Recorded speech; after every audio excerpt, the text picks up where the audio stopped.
Il est 13 h, bonjour. Voici les titres que nous allons développer dans cette édition. D'où vient l'invention du concept de race? Comment la notion de race est imposée comme une catégorie scientifique, mais aussi comme un lieu commun? Comment, avec les os humains, est apparue la notion de sauvage? Nous tenterons de le comprendre avec notre invité, le professeur Nicolas Bancel, historien à l'université de Lausanne en Suisse. L'invité du 13h, Nicolas Bancel, bonjour. Bonjour. Alors vous êtes historien à l'université de Lausanne en Suisse. Pendant 3 jours au Memorial Act, vous allez tenter de nous expliquer pourquoi il est important de comprendre d'où vient l'invention du concept de race. Oui, c'est une série de conférences effectivement qui sont centrées sur cette problématique. D'où vient le concept de race? Alors pourquoi ces conférences?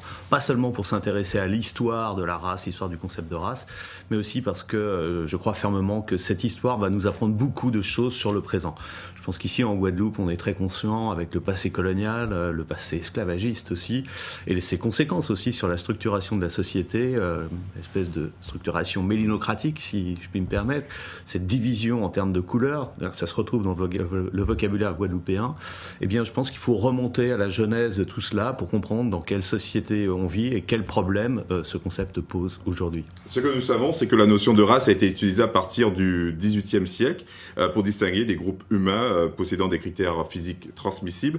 Au XXe siècle, elle a notamment été utilisée pour justifier la perpétration de la Shoah par les nazis, de l'apartheid en Afrique du Sud, la ségrégation aux États-Unis. La grande question, celle que vous allez développer, c'est de savoir comment s'est-elle imposée au XIXe jusqu'au XXe comme une catégorie scientifique, mais aussi comme un lieu commun.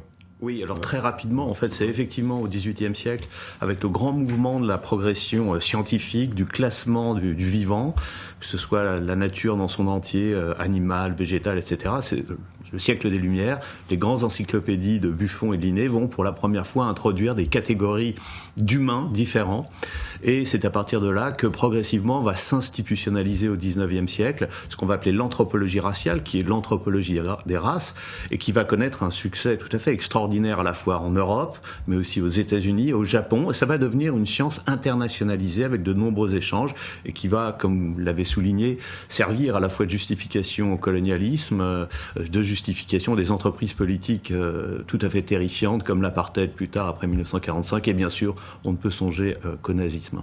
Allez, vous restez avec nous, Nicolas Bancel, et vous regardez ensemble avec nous ce sujet. La notion de race, précisément, c'est ce contre quoi certaines luttent, comme Lilian Thuram, qui, avec sa fondation, propose une exposition sur les os humains. On l'a découvert en 2012 au musée du Quai Branly à Paris.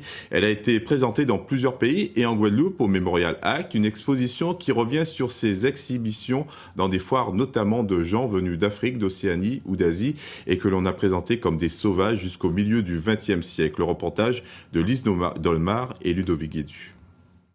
Fin XVIIIe siècle. Voilà ce que l'on pouvait voir dans les zoos et salles de spectacle en Occident. Plus de 30 000 femmes, hommes et enfants venus d'Afrique, d'Océanie, d'Asie, d'Amérique et parfois d'Europe, exhibés, considérés comme des sauvages et étrangetés, à venir observer. C'est cette histoire que cette exposition Zoo humain, l'invention du sauvage, raconte. Comment les spectacles de masse, expositions, événements ont forgé opinions et regards. Pascal Blanchard, historien, nous raconte. Regardez ce que peut ramener un visiteur de l'exposition. Un cendrier négresse à plateau. Quelque part, ceci trônait après dans le salon. Comme tous les objets que vous voyez là, c'était les souvenirs de l'exposition. C'est-à-dire qu'après l'expo, on avait acheté la carte postale, on l'envoyait au grand-oncle ou au grand-frère en disant « j'ai vu le sauvage ». C'est-à-dire que c'est un processus de comprendre comment les images ont été faites, c'est de l'histoire, de comprendre pourquoi elles ont été faites, c'est de l'analyse, et au final de les déconstruire par rapport à leurs effets encore aujourd'hui. Pourquoi des hommes et des femmes dans un stade de foot peuvent crier des cris de singe ou jeter des bananes à des joueurs noirs? C'est de la culture au final. Quelque part, ils ont ce regard en eux. Et ce regard, ils ne sont pas nés avec. Derrière, il y a toute une histoire. Une histoire de représentation, de construction qui, au final, a légitimé discours racistes et démarches colonialistes. Une exposition majeure, présentée pour la première fois aux Antilles, qui donne du sens au non-sens. C'est le début d'une thérapie, effectivement, puisque nous estimons qu'aujourd'hui, il s'agit de montrer, de faire en sorte que tout le monde comprenne ce qui s'est passé pour ensuite mieux faire société ensemble. Comprendre, le maître mot. Revenir sur une partie de ce passé et regard qu'il convient de déconstruire. Zoo humain, l'invention du sauvage, au Memorial Act jusqu'au 30 décembre 2018. Après ce sujet, et à partir de là, Nicolas Bancel, on va essayer de mieux comprendre avec vous, lors de vos conférences au Memorial Act, sur quel fondement idéologique les spectacles de zoo humain se sont déployés tout au long du 19e siècle jusqu'au 20e siècle. Et avec le déploiement de ces spectacles de zoo humain, comment est apparue la notion de sauvage ? Alors la notion de sauvage, elle est plus ancienne, puisqu'on peut la situer déjà pratiquement au XVIIe siècle. Simplement, ce qu'on va faire au XVIIIe siècle, c'est qu'on va catégoriser les sauvages selon, on va dire, des catégories qu'on appelait alors scientifiques. Ces catégories scientifiques sont effectivement des naturalistes, puis des médecins qui vont les inventer, et on va attribuer des qualités en fonction de l'apparence physique. Et progressivement, cette science va progresser, va délimiter des frontières entre les races, et puis va les hiérarchiser. Et ça, c'est le grand saut, je dirais, cette hiérarchisation des races. On va attribuer en fonction des caractéristiques physiques des qualités morales, intellectuelles, de créativité.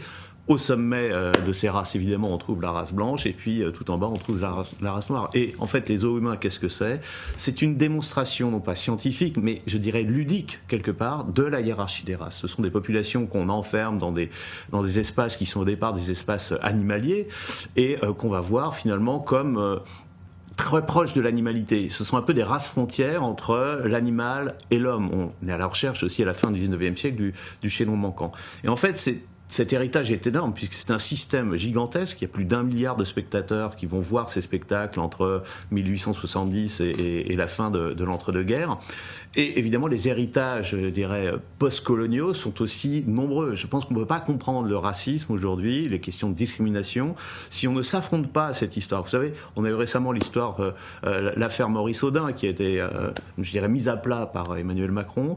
Je pense que c'est une bonne chose parce qu'on ne gagne jamais rien à dénier l'histoire. On a tout à gagner, au contraire, à mettre les choses sur la table, parce que c'est une manière aussi de les dépasser, de faire sortir les fantômes, ces fantômes qui nous hantent quelque part, et puis j'espère de passer à autre chose. Et ce soir, vous allez parler d'autre chose, mais c'est lié également, c'est la monstruosité, c'est à partir d'un documentaire, d'un film.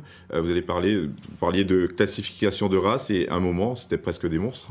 Voilà, en fait, il y a un lien très fort entre les races sauvages et les monstres, parce que l'altérité radicale, elle est physique, elle est physiologique en Europe occidentale ou aux États-Unis, par exemple, mais elle passe à travers des gens qui sont des Américains ou des Européens, mais qui sont affectés de tares, entre guillemets, physiques, tels qu'on les perçoit. Et puis, progressivement, cette altérité radicale, elle va passer du côté du sauvage, et il y a des jeux de miroir, en fait, entre ces deux altérités. Et là, on va voir un film ce soir tout à fait passionnant, très, très dur aussi en même temps, sur la monstruosité de Todd Bowring, un film extrêmement célèbre, et on va discuter de ces questions. Je tiens d'ailleurs à saluer aussi ici Jacques Martial et ses équipes pour le travail absolument remarquable qu'ils font Memorial. Merci Nicolas Bancel, on aurait pu parler des heures et des heures. D'ailleurs, c'est le but d'ailleurs de ces 3 jours de conférence au Memorial Act. Je rappelle que vous êtes donc historien à l'université de Lausanne en Suisse et que vous animez donc 3 jours de débat au Memorial Act sur la notion de race et sur la monstruosité, et également sur la race, en tout cas sur la notion de sauvage. Voilà. Merci. Merci.